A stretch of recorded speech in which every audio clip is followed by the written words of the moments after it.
Welcome to another exciting episode of the Bulletproof Entrepreneur Podcast. My guest today is Mohit Asthana. So let me tell you a little bit about Mohit. So he's a 27-year-old entrepreneur who built a 37-unit real estate portfolio worth about $2 million, 2,642 miles away from his home in San Francisco, California.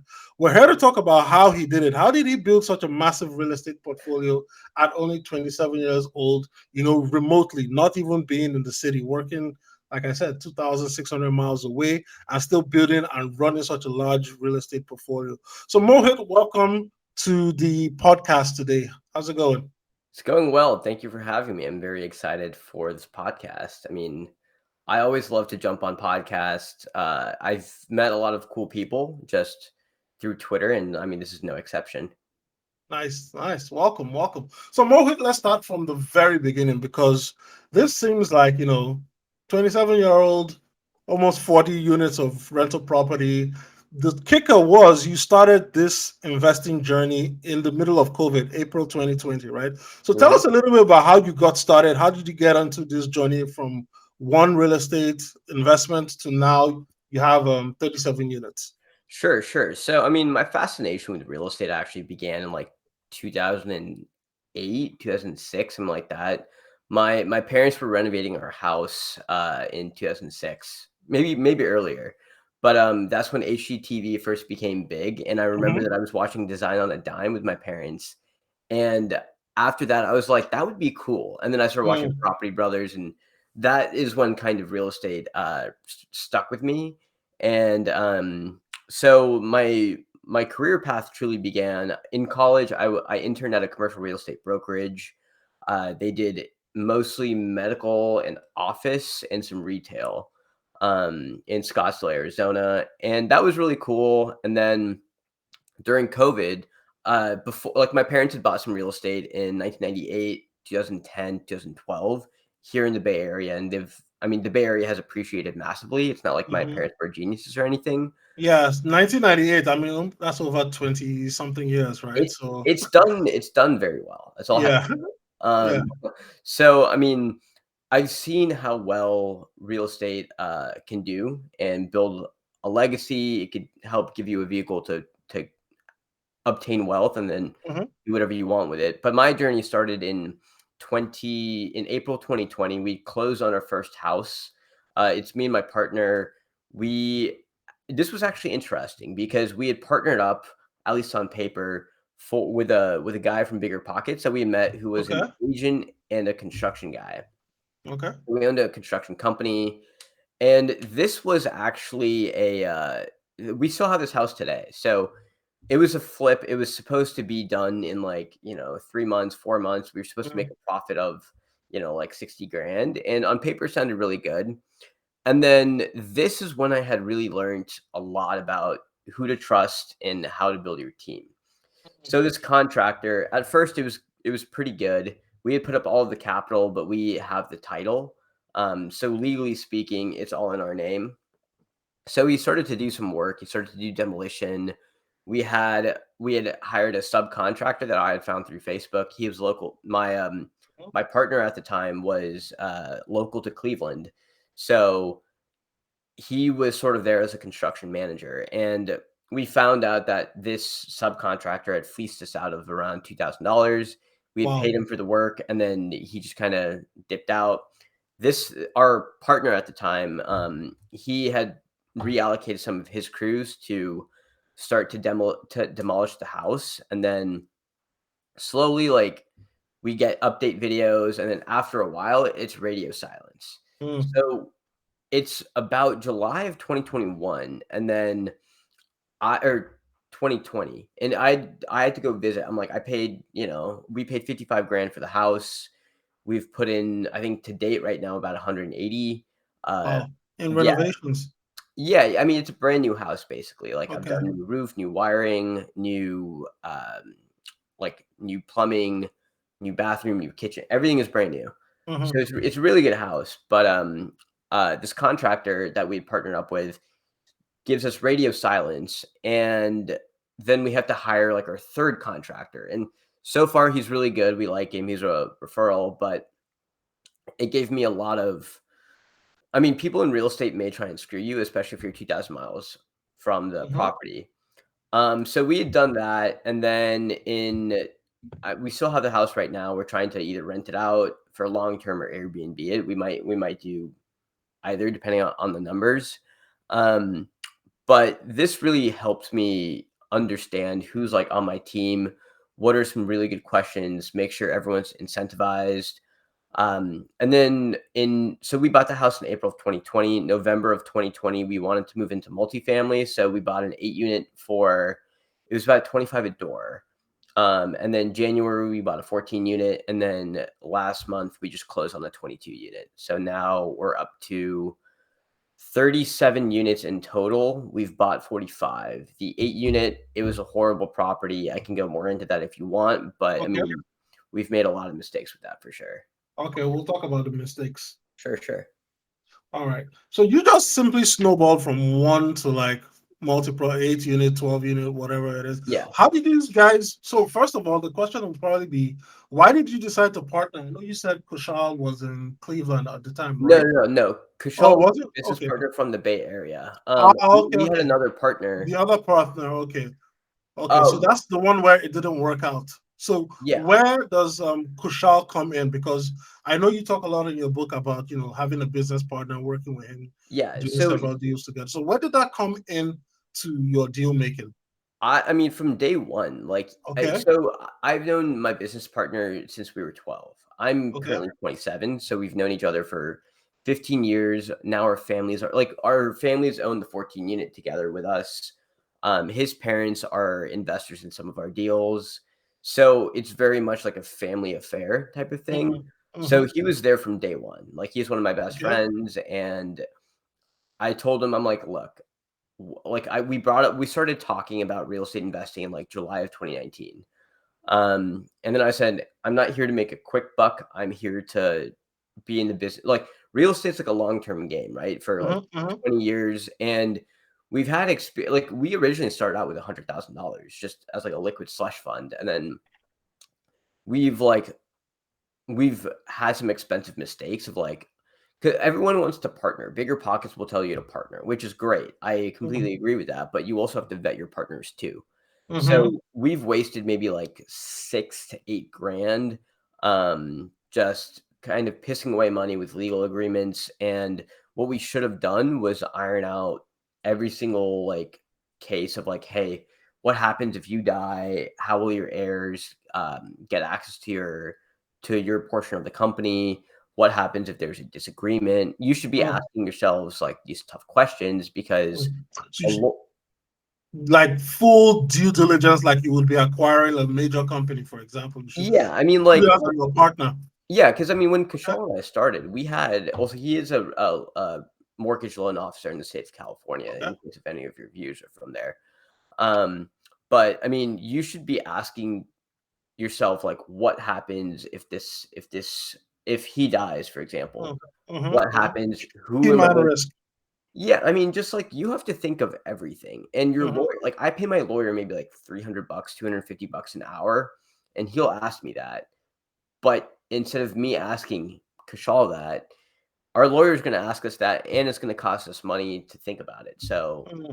you have to really flesh out these ideas beforehand. Mm. So it's really like really thinking analytically before you jump into it, because a lot of people when they're trying to buy real estate or invest in real estate, it seems like there's been so many seminars over the years on TV, all those late night Tony Robbins, Hmm, hmm. all those type of things. You see them and you hype them, oh, buy real estate with no money down, and it seems like, hey, it's just a cakewalk or a walk in the park. Now It's you're talking about doing like high level intelligent work before you even get started on like looking for what to invest in. Yeah, I mean, like my situation is a bit nuanced because Mm-hmm. like I buy multifamily for every single property. We have a different company. We have a it's very much set up like a private equity Like structure. yeah, yeah, And like our we have like a fee structure that is sort of similar to it. But if you were like just going in on with like a friend or two and just buying a single family house every year, you should still have it in writing. yeah. Um, Even if you get married, like like where I live in California, it's a community property state. So if I ever get married to someone, then they could have technically half my assets. So it's something Uh-huh. to think about. You could also own it in trust. There's a variety of different ways that you could protect your assets, but Okay. the main the main point that I have to say is like really flesh out these ideas of like what happens in these edge cases of someone dying, if someone wants to get bought out, stuff Mm, like that. okay. So now we've talked about, like, figuring out what to do with a partner before you get into the deal. Now let's talk a little bit, because you alluded to it earlier, some of the big mistakes you made, because I know a lot of people will be thinking, okay, great, before he even buys, I want to know exactly what to avoid. And you've already talked a little bit with the partnership and some of the Hmm. things. But with that first house, for example, what were some of the major lessons, or also with any of your new multi-units, what were some of the key mistakes that you guys made when you were doing all those deals? I'm glad that you really asked this, Chi, because like with like people in bigger pockets are going to say real estate's great, real estate's easy. No, it's not. Like passive income. That's a Hmm. Am I allowed to swear now? Yeah, you can go Okay, ahead. cool. That's a big load of fucking bullshit. Yeah. Let me tell you that, because real estate is not truly passive unless you invest in like a syndication or like Mm, in like a real estate investment trust. yeah. I mean, I still spend a couple hours a week. Like I'll text with my property manager. I'll talk to my business partner at least like a couple times per week. I'll always be texting him. For me, it's an obsession because like I bought a membership to like the local business journal of Cleveland called Crane's Cleveland. I'll look through that, seeing who runs a portfolio. But it's work. It's a business that you're building. Yeah. So keep that in mind. This is also my investment strategy, is like to buy and hold multifamily. Uh-huh. And that's a little bit more professional. If you were to buy like a single family every year, it might be less of one, but you have to think of it like a business Hmm. first. So some of the mistakes on my 8 unit, I like to get more into that because I would say Yeah. that that is a deal that I lost money on. I lost about Okay. 20 grand, give or take, maybe Okay. 30, 20 net of tax benefits. So, one, I found the deal on Facebook. That's not necessarily a red flag. I got an inspection. So with every single property, I do an inspection. Mm, I'll get opinions on like what the locals say. I'll call the cops, the non-emergency hotline, to get a feel of like what's actually happened. If they can send you the past, 2, 3 crime years. stats. Sorry. Crime stats of the Yeah, neighborhood. exactly, Yeah. exactly. Well, I mean, like for a particular property, you can ask them to Okay. send you the like what reports have gone on at the property. If it's Hmm. domestic violence, like or like property theft or like if it's vandalism or something like that, it's not like a huge deal. But like drugs, like murder, stuff like that, Mm, I would avoid that. So with this 8 unit, a couple of the big mistakes that, excuse me, that we had were the landlord that had previously owned it, we had been wine and dine, we'd met him in person. He was also Indian too, so that kind of established Infinity. yeah, it established trust a little bit. Mm, But he had not really screened his tenants, and he was like, "Oh, like we just assumed that, hey, when we move in, we'll just renovate the units one by one. They're not probably that bad. We'll probably put Section 8 in them." And the mm, units were renting between 450 and 500, and Section 8 would have been able to pay 625 on that. mm, So I bought it for 200. I maybe would have put in another 20 grand, which is very low. And I would have been able, like the building may have been worth 300, 325, according to the income approach of valuation. So one of those is like the big mistake is that the tenants didn't get screened with proper background checks, which had okay. affected my property manager once I'd taken it over. Secondly, the location was absolutely dog shit. Um, like it was, I don't know if you read this in the book, but The um, place where Kelly told you not to go. exactly, exactly, yeah. Yeah. So if you look in the book, I met a guy named Kelly. We had tried to turn off the water in my single family house, and Kelly comes and we tell it we're really excited. We're like 25, 26. We just bought a like we're up to 9 units now. Oh, whoop de doo. Oh, 9 units. Nice. That's great. But then Kelly asked us where the address was. And He was like, "No, no, no, no, no, no, no." He said it 5 times. Mhm. And then to make I was like, "It can't be that bad, right?" I'm a sheltered Bay Area kid. I'll be the first one to admit it. And then, Kelly calls up his I think it was his Uncle, brother, his uncle, cousin, brother, cousin. Yeah. 4 or 5 people all said the same thing. I should have taken this as a warning sign Yeah. to not buy it, to say, "Absolutely not. Hell no. Goodbye." Some of my friends that were brokers were like, "You know what? In like 3 to 5 years," like, the reason why we bought it was because there was supposed to be, like, a Justice Department, and there were a ton of new grants coming into the area. Okay. So, that was sort of appreciation, but I was like, "Hey, like, in the short term, the cash flow from the property is going to pay for a note, and it'll be fine." We ended up the property was horrible.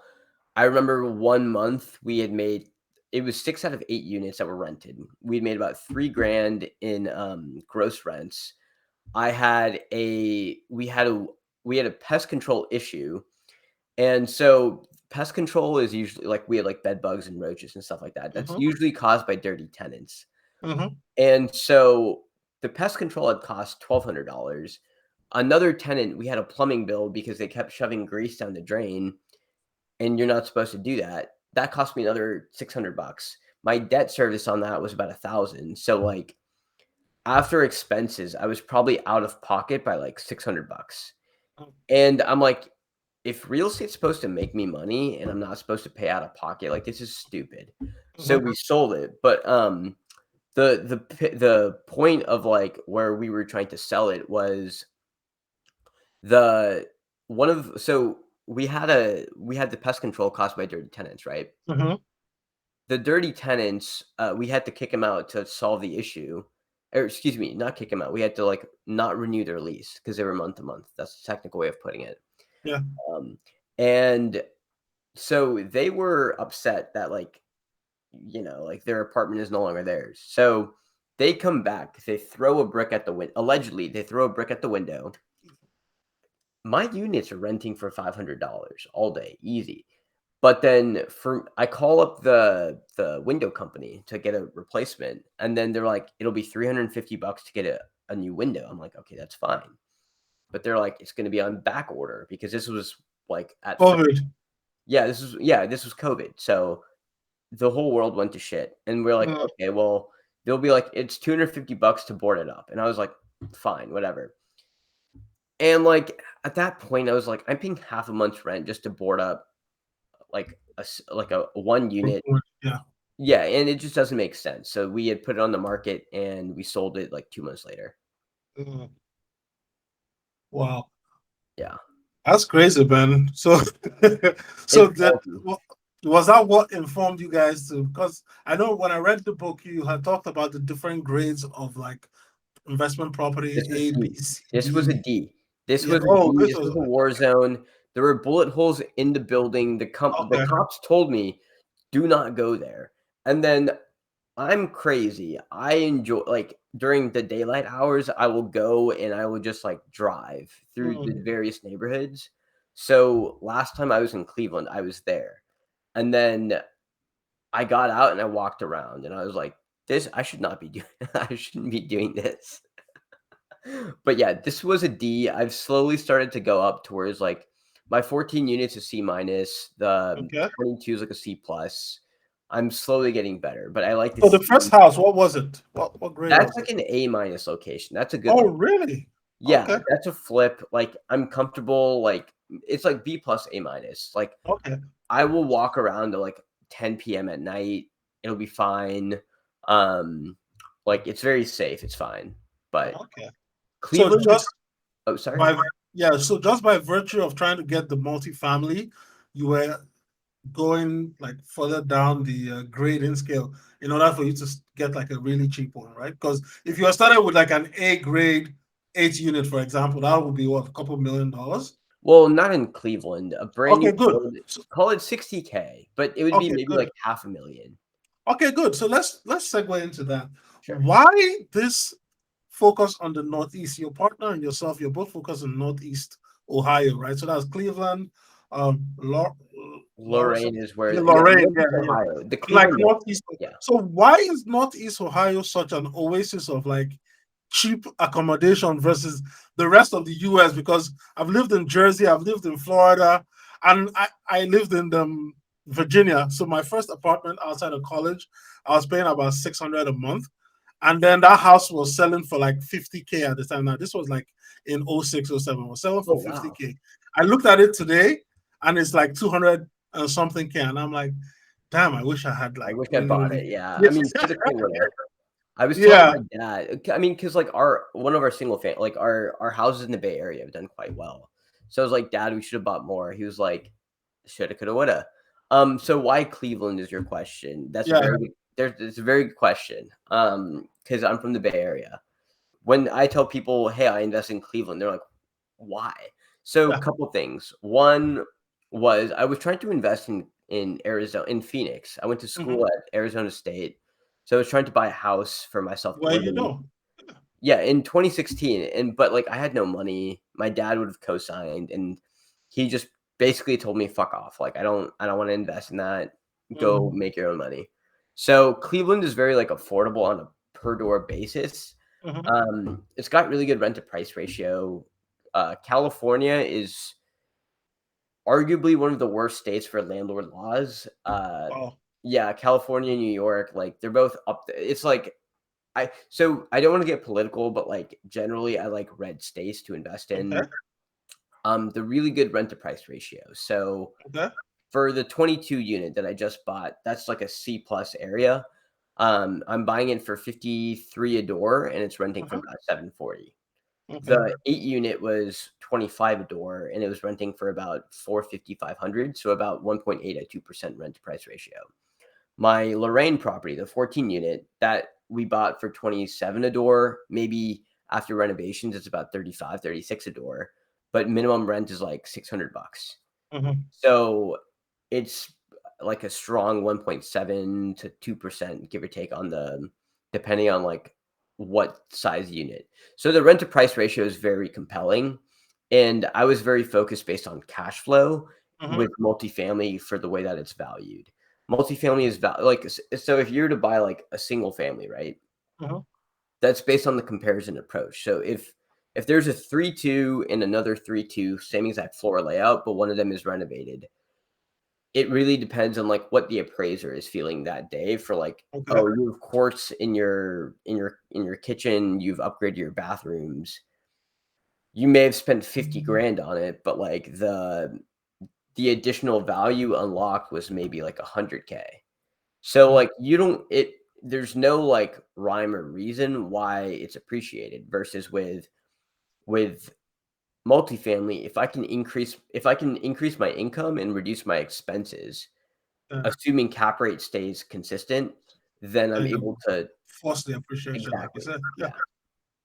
So that's why Cleveland. And then another reason why is I don't like a lot of these like I don't like Texas, I don't like Florida. Like I do like these markets, but right now there's just so much money chasing it. Yep. I'm a small fish. Okay. I can't compete with these hedge funds that are willing to pay over asking.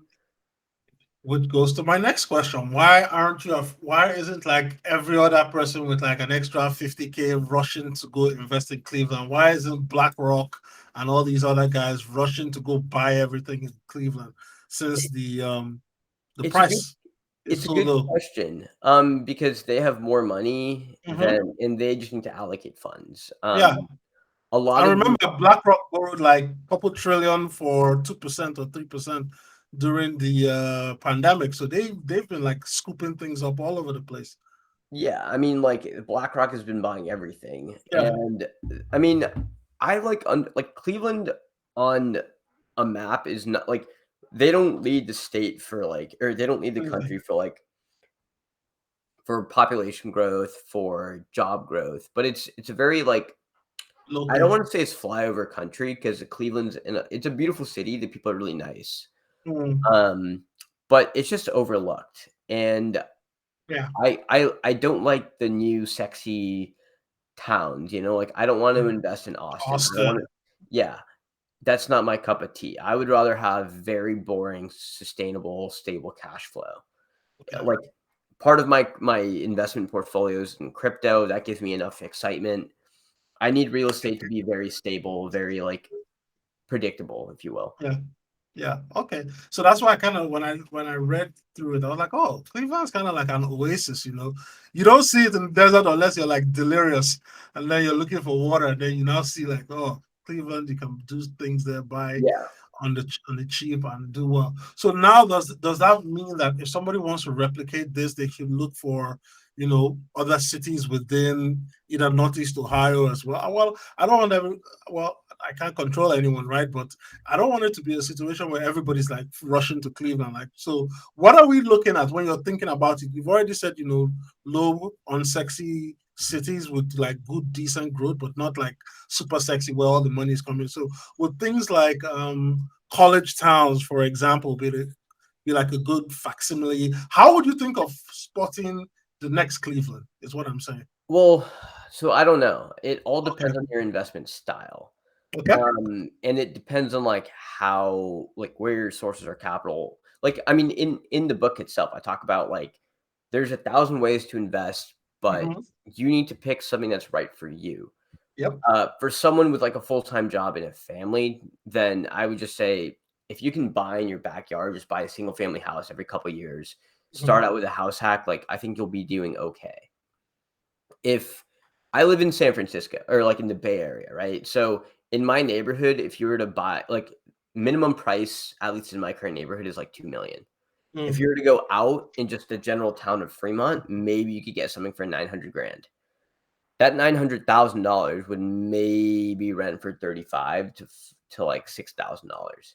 So your yield is not, it may like break even. Maybe you go below your, maybe it's like money out of pocket that you have to pay. But depends on what the style is. For the Midwest is a gem. I have friends that do well in Youngstown, Ohio, Dayton, Ohio, Fort Wayne, Indiana. Like real estate, the beauty about it is that it's so local Yeah. where you need to go out and make connections, right? Like in Cleveland, I would love to own like a city block. But like I'm not the biggest fish out there, but it doesn't mean that we all can't win. Mhm. So, I mean, I kind of went around your question, but it really depends on your investment style. So okay. But a couple of the indicators that I would look at are look at job growth, look at diversity of jobs. So, like whether they're in different sectors. Mhm. Cleveland, in particular, the reason why I like it is because it's got manufacturing, you've got a huge medical presence, you've got some tech, some banking, you've got I think at least 3 or 4 different colleges in the immediate vicinity. Mhm. There's a really good affordable housing program. There is there's the government is one of the largest employers in the metro area, and there's Mhm. new development too. So Okay. I'm not the only one who's chasing Cleveland, but Yeah. like depending on where you buy, you can have your choice of tenant, if you will. So there's a really good Yeah. tenant mix. Okay. That's why Houston is attractive to some other people too. Um, and like, I mean, I know like Denver, Albuquerque, Reno, these are all like overlooks. Denver, maybe not so much, but like Albuquerque, New Mexico, uh, places in Idaho, places in Montana, they're like overlooked, but they're slowly getting investor Yeah. dollars. And with Kansas Yeah. City, Missouri, the Research Triangle in North Carolina, I've seen a lot of people do very well there too. So basically, for someone trying to get started, you just have to think about what are you best comfortable with. Because initially, I wanted to lead the interview with like, how can somebody replicate what you're doing remotely, right, with a 9 to 5? But it still looks like, hey, it's not going to be that easy. Like you really It's kind of not. have It's not. a lot It of takes things work. down. Yeah. And I mean, I'm not gonna say that what I'm doing is impossible, but Yep. like I also have to acknowledge like I'm very privileged. Like my parents have done decently. Capital is not really the issue. I have a high paying job. So someone who's like out in like West Virginia making like $10 an hour, it may not be the right strategy for him. If you can house like my thought is that if I lived in a market where I could house hack, that is if I lived in one unit, I buy a duplex, triplex, fourplex, whatever. And if I can rent out the rooms and if I can rent out the other units and I can at least break even, then I'm building equity. Mm. Okay. Now you talked a lot about different financial strategies in the book. Like the three ones I noted here were the 1031 exchanges, the opportunity zones, and the 250K home exclusion. Are all these kind of like available to anyone looking to build wealth in real estate? So, say for example, somebody wants to try his first investment property. Let's say a team of guys group together and they want to do it. Like, could these three things be available to every single person that wants to actually get involved in The real estate? homestead exemption, yes, but that has to be for your primary residence. Ah, okay. The 1031, so with the homestead, you need to live in Two the, years. yeah, for at least 2 out of the last 5 years. Yeah. And then if you're single, then it's 250 grand of capital gains tax free. If you're married, I think it's 500. Um, and the 1031, I mean, knock on wood, it's not going to go away, but I mean, Congress has kind of been talking about it, but the 1031 is available for Mm. anyone.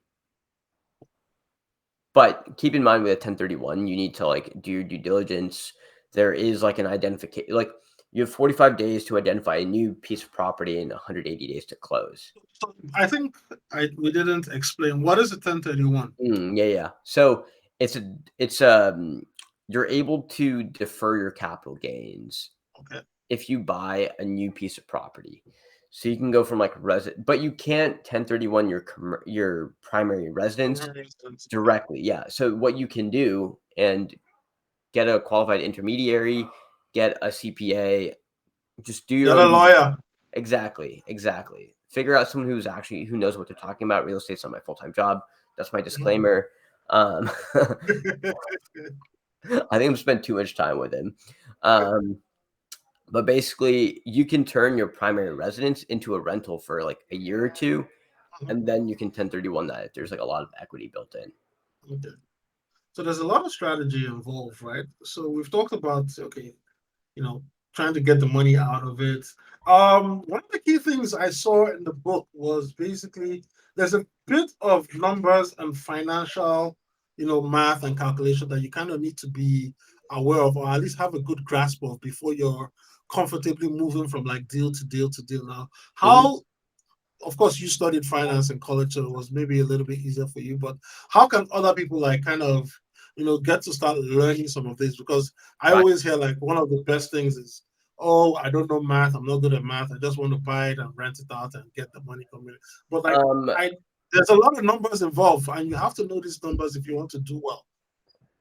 well, luckily, it's not multivariate calculus. Yeah. It's division, multiplication, addition, and subtraction.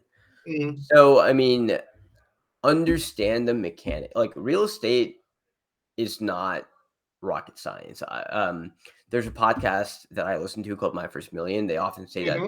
like the you don't need to be like you don't need to be like a genius, like to have some sort of like you don't need to be like tech founder at 25 level genius. I'm an idiot. And I mean, you can do everything with like on the back of a napkin basically. So, I mean, it's just practice at the end of the day. Like get comfortable with underwriting. Right now, if someone gives me like say that there's a 10 unit property and they're like, what do you think of this? Within a couple minutes, I'm able to be like, well, I think it's overpriced. Maybe it's underpriced. Get actuals, but like you should be comfortable with doing it. And it all comes with time, obviously. Like I've underwritten a lot of deals and it's not hard. It just takes practice like anything. There's a lot of good resources online. One of the good resources that I started to look into is adventures in real estate in on YouTube. And there's Yeah. like a lot of different spreadsheets that you can buy, a lot of different spreadsheets that you can create. Like it really depends on how comfortable you are. But the number one thing is just underwrite any deal you can see, whether it's on LoopNet, on Facebook. Uh, But when you say on the right, let's explain that for people because I know not a lot of Underwrite people just means understand. running the numbers. Okay.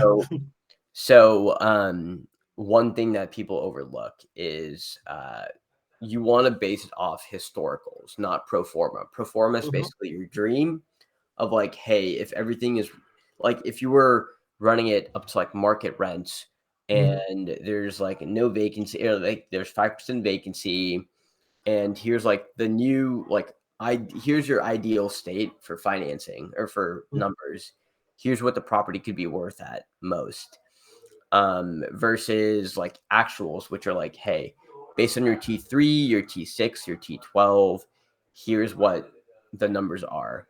What are those T3 Oh to yeah, yeah. Trailing 3, trailing 12. Okay. So it's the last like 3 months, 12 months, 6 months, whatever.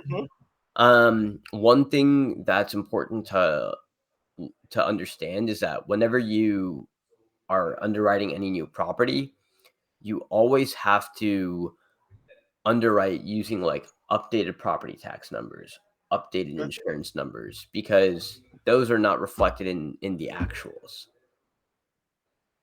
Yeah. I just threw a lot, so if you want me to dive into any of those, I'd be happy. Yeah, well, I would actually say, you know what, if anybody wants to dive into this deeper, we're going to link to your book. So you probably need to get the book because it's broken down, not like a textbook where there's still a lot of meat in it, but it's broken down where most things are defined. He gives great examples, gives you little numbers to work on. I would say if you're going to work and try to figure out, okay, in the next 6 months, I want to buy an investment property, get Mohit's book, go through it and then maybe get like one of the realistic textbooks for a college just to perfect your math. So do you think that's a good advice or not? Yeah, I mean, like the reason why I wrote this book was because I kept getting hit up. Like I Mhm. mean, I'm very vocal on like forums, social media with like, hey, I love real estate. I love to chat, and then that usually invites a lot of conversations, and I'm happy to have conversations. But Mhm. the people that will hit me up and be like, "Oh, can I pick your brain? I want to Yeah, no. understand." That annoys me. I don't like Uh, people when they're like, "Oh, let me pick your brain." Like, fuck you. Like, why? Like, not to say like fuck you, but like my time is valuable. What are you hoping to get out of that conversation? Um, so I mean, like, kind of the conversations I've had, I basically broke down all the topics in that book, and it it's basically every time someone's like, "Hey, can I pick your brain?" I send them the book. I'm like, "Look, get through this, then let's chat." yeah, because that way it's easier to like figure out, oh, okay, if this is a simple question and it's already addressed in the book, I mean, It's a you don't reason, need to yeah, ask it. Yeah. and it's not like cost prohibitive too, because like if someone wants to take me out for dinner, it's like, a dinner is maybe like $40 per person. Like if you include like a drink, tip, everything, the book is $30. It's well worth it, and Yeah. it'll give you it's actionable. It's not bullshit. It's Yeah. very no Yeah, fluff. no, no. It's very straight to the like it's 140 pages, all straight to the point, everything kind of like defined and easy with examples. Because when I started reading, I was like, oh, like I have a background in finance. I understand what it is here, but if I were to give this to my sister has no idea about it. She's a lawyer. She hates finance and business. And if I give this to her, would she be able to understand it? And I said, can you quickly look at this morning? And she's like, okay, yeah, well, I understand it. It makes sense, but I don't want to do the math because it just makes my head Yeah, hurt. I mean, like, honest, You can see that you can work through the math yourself. And she's like, yeah. I said, okay, good. the Then math isn't that makes very it hard. Like yeah, the math, if you get a couple like reps. once you Yeah. get your reps in, yeah, then you'll slowly start to understand it. So Mohit, as we start to wind up, you mentioned 9 steps to buying real estate in the book. So we're not going to list it out for lack of time, but like, what are like 2 or 3 key things, somebody that is listening to this or watching this, what do you think they should take away before, let's say they want to do their deal or their first investment property in the next 6 months? And since you've been advocating Cleveland or Northeast Ohio, let's say somebody wants to go into that neighborhood, what are some key things they need to start working on? Sure. So you need your team in place, especially if you're remote. You're only as good as your team on the ground. Luckily, I've been able to have an amazing team. I love them to death. Every time we go, we'll always take them out. Like we'll buy them dinner, we'll buy them like drinks or whatever, because it shows like I can be Appreciation. some guy who's just on. Like I'm one of probably like 10 California investors. Northeast Mhm. Ohio has received a lot of California and New York attention, but when you actually go put a face to a name, then it's different. Like when you shake someone's hand, that means that this connection is real. Like right now, when you DM'd me, it was like, hey, it's just some random dude in the DMs versus like Mm-hmm. when there's a face to a name Mm-hmm. and when there's a handshake to a name, then that elevates the relationship. So I would say figure out your market first and foremost. Figure out what drivers you're looking for and what your investment strategy will be. Whether it's buy and hold, do you want to fix and flip? Do you want to wholesale? Do you like? Are you looking just kind of to keep acquiring properties and one by one, and maybe like in 10 years you'll have 10 properties, right? That are all just making money and you're paying down the debt. Do you want to syndicate apartment buildings? You got to figure out that market or your investment strategy and figure out the market to that strategy. Second of all, is once you identify your market, then you want to start building out your team. So, and you want to understand local economics, local drivers, stuff like that. You want to be an expert in your market and don't get shiny object syndrome. Um, like at some point last year, I wanted to buy a self storage facility because I saw everyone on Twitter buying one. And I'm like, yeah, look, like that's not what I know. That's just a distraction. I would love to do that, but Mm-hmm. it's not what I know. So don't get distracted. Build out your team. Figure out your market. Start talking to people. Talk to other investors off like Bigger Pockets, Facebook, Twitter, um, even people locally if they've invested. Understand what their strategy is and like how they've gotten to where they are. And at the end of the day, you just got to do it. Like I don't think Mm-hmm. that. Oh, and also have way more cash than you think because because real estate is the most capital intensive business that you can think of. Like people say like, "Hey, I can do deals with no money down." Yes, in theory, but they probably still have like at least 6 months worth of reserves in the bank. Right now, given that that the interest rates are rising, it's also like how I mean, no one really knows where interest rates will go. Mm-hmm. So you have to be very careful with what you buy. I'm not saying don't buy anything. I just bought something last month, but I mean, just make sure that your deal can afford like a 6% interest rate, for example. Mm-hmm. Okay, well, cool.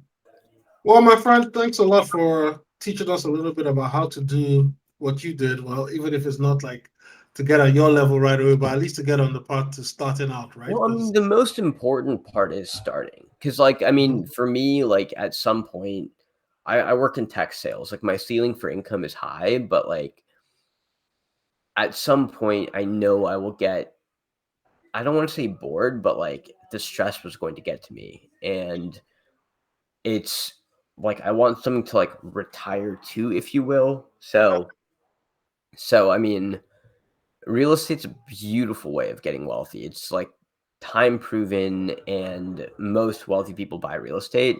yep, If you want to get rich, I would say get a start a business or find like a job in sales or something like that. But if you want the very predictable, slow way of wealth, then real estate is definitely a great avenue.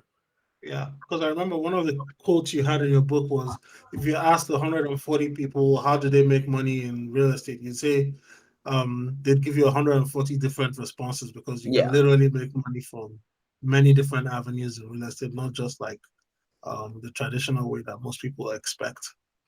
it is. I mean, like some people, they'll start out with wholesaling, then they'll move to single family rentals, and then they'll move eventually to like apartment complexes.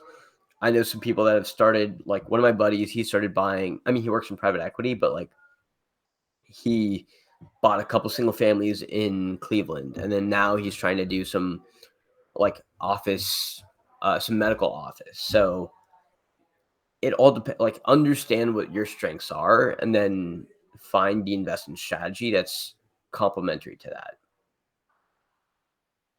Cool. Well, thanks a lot for coming, Mohit. I Thank appreciate you you. taking the day to come record this interview with me. Of course, thank you for having me. Um, Awesome. Oh, before I let you go, where can people get in touch with you to get the book? Twitter is probably the easiest way is twitter.com/momoneymohit. That's my personal Twitter link. Feel free to send me DMs. I do answer DMs all day, as long as they're not stupid. And to get my book, it's momoneymohit.gumroad.com. I'm working on the URL getmomoneymanifesto.com. But for right now, if you click on the link in my bio on Twitter, then you can find it. And it's, Okay. if I say so myself, it's a really good resource that, I mean, anything, it'll help you set a blueprint for where you want to go for your first property.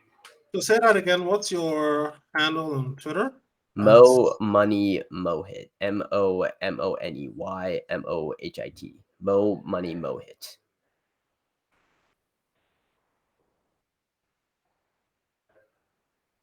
It's the Mo Money is like a mindset. Yep. Mo Money Yeah. Mohit.